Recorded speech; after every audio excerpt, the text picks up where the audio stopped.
Hello दोस्तों, स्वागत है आप सभी का ई पाठ्य के करंट अफेयर्स के सेशंस में। आज का हमारा टॉपिक है यूनाइटेड नेशन ट्रस्टीशिप काउंसिल। हम जानने की कोशिश करेंगे कि ऑर्गेनाइजेशन है क्या, इसका इंपॉर्टेंस क्या है, ये किस तरीके से फंक्शन करता है, क्या ये आज भी काम कर रहा है, यानी कि ये एक्टिव है या इनएक्टिव है, इन सभी चीज़ों के बारे में आज का हमारा चैप्टर। What is it? तो यूनाइटेड नेशन ट्रस्टीशिप काउंसिल होता क्या है? It is one of the 6 principal organs of United Nation. हमने ऑलरेडी यूनाइटेड नेशंस के वीडियो में, जो पिछले वीडियो हमने बनाया हुआ था, अगर आप देखेंगे तो हमने 6 प्रिंसिपल ऑर्गन्स के बारे में बात किया था कि लीग ऑफ नेशंस जब बनाया गया तो यूनाइटेड नेशन जो है उसे एक सक्सेसर की तरह बनाया गया। लीग ऑफ नेशन फेल हुआ था वर्ल्ड वॉर 1 के बाद वर्ल्ड वॉर 2 को कंट्रोल करने में, लेकिन वर्ल्ड वॉर 2 के बाद यूनाइटेड नेशंस बना तो आज तक जो है United Nation has been successful in preventing another world war. तो यूनाइटेड नेशंस को 1945 में जब बनाया गया तो उसे 6 प्रिंसिपल ऑर्गन्स में बांटा गया था। तो उन 6 प्रिंसिपल ऑर्गन्स में से एक इंपॉर्टेंट पार्ट है United Nations Trusteeship council. Established to help ensure the trust territories were administered in the best interests of their inhabitants and of international peace and security। देखिए, जाहिर सी बात है कि जब 1945 में यूनाइटेड नेशंस बनाया गया विथ 6 ऑर्गन्स, तो अभी कई कंट्रीज़ जो थे वो ब्रिटिश या फ्रेंच के कॉलोनीज़ थे, या फिर कई यूरोपियन कंट्रीज़ के वो कॉलोनीज़ थे।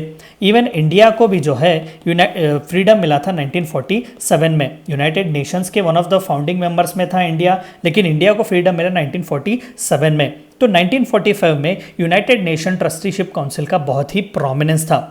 सच्चाई ये है कि as of now United Nation Trusteeship Council जो है वो डिफंक्ट है, यानी कि अब उसकी ज़रूरत नहीं है, या फिर हम आगे के स्लाइड्स में देखेंगे कि एज ऑफ नाउ उसका प्रेजेंट स्टेटस क्या है।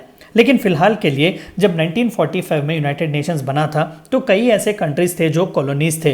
तो यूनाइटेड नेशंस ट्रस्टीशिप काउंसिल का सबसे इंपॉर्टेंट पार्ट था कि उन कॉलोनीज़ को जो है वो मॉनिटर करे, ताकि उनके कॉलोनियल मास्टर्स जो है वहाँ पर जो इनहेबिटेंट्स हैं, वहाँ के जो इंडिजीनियस पीपल्स या फिर जो उस कंट्री के जो सिटीजन्स हैं, उन्हें एडमिनिस्ट्रेशन अच्छी तरीके से मिलता है या नहीं, या फिर मिलना चाहिए। तो ये था one of the main reasons United Nation Trusteeship council का। नाम में ही जो है आप समझ सकते हैं कि it acted as a trustee. The trust territories, यानी कि वो जो कॉलोनीज उस वक्त हुआ करती थी यूरोपियन कंट्रीज की, most of them former mandates of the League of Nations or territories taken from nations defeated at the end of World War II।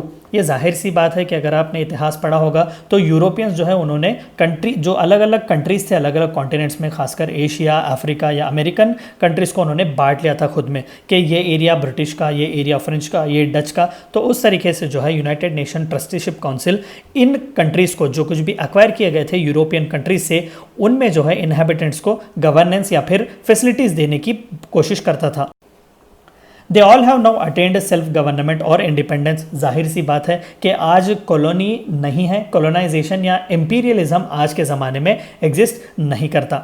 इधर एज सेपरेट नेशंस और bye joining neighbouring independent countries. तो जितने भी उस वक्त के colonies थे, भले ही इंडिया भी क्यों ना हो, आज वो या तो इंडिपेंडेंट कंट्रीज हैं या फिर उन्होंने अपने नेबरिंग कंट्रीज को ज्वाइन किया है, बट स्टिल आज भी जो है वो इंडिपेंडेंट कंट्रीज हैं, उनके सॉवरेन गवर्नमेंट बॉडीज हैं उनके कंट्रीज में। The last was Palau, formerly part of Trust Territory of Pacific Islands which became a member state of United Nations in December 1994। तो आखिरी ट्रस्ट टेरिटरी जो थी वो पलाउ की थी, which was the trust Territory of Pacific island. तो बाद इसके ट्रस्टीशिप काउंसिल दरअसल डिफंक्ट बन गया। द वर्क, तो फिर ट्रस्टीशिप काउंसिल का अहम वर्क क्या था? देखिए, provisions to form a new UN agency to oversee the decolonisation of dependent territories from colonial times was made at San Francisco Conference in 1945 and was specified chapter 12 of the Charter of the United Nation। तो देखिए कितना important एक अहम part है charter, यानी कि chapter 12।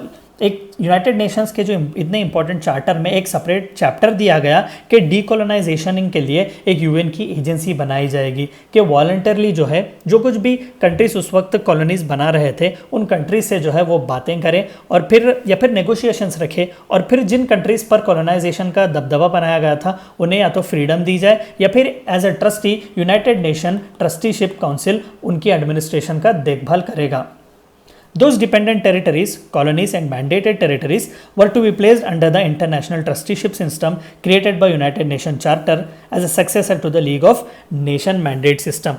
तो हमने देखा कि किस तरीके से लीग ऑफ नेशंस का सक्सेसर था यूनाइटेड नेशंस। तो वर्ल्ड वॉर 2 के बाद जितने भी कंट्रीज़, खासकर यूरोप में पोलैंड या फिर जर्मनी के भी 2 हिस्से किए गए थे, ईस्ट और वेस्ट जर्मनी, तो अलग अलग इस तरीके से कई इंडिपेंडेंट कंट्रीज़ के ट्रस्टीशिप्स को संभालने के लिए इस ट्रस्टीशिप काउंसिल को जो है मैंडेट दिया गया। द प्रेजेंट स्टेटस, अब तो कोई कॉलोनीज नहीं है। आप जैसा देख सकते हैं कि ये वर्ल्ड है 1945 में, तो आप देख सकते हैं कि कितने कॉलोनीज थी। ये रेड मार्क जितने भी थे या फिर ये अदर देन ब्लू, या जितने भी जो कलर्स के थे वो सभी कॉलोनीज थे यूरोपियन कंट्रीज़ के, या फिर किसी न किसी तरीके के इम्पीरियलिस्टिक या कॉलोनीज बन चुके थे।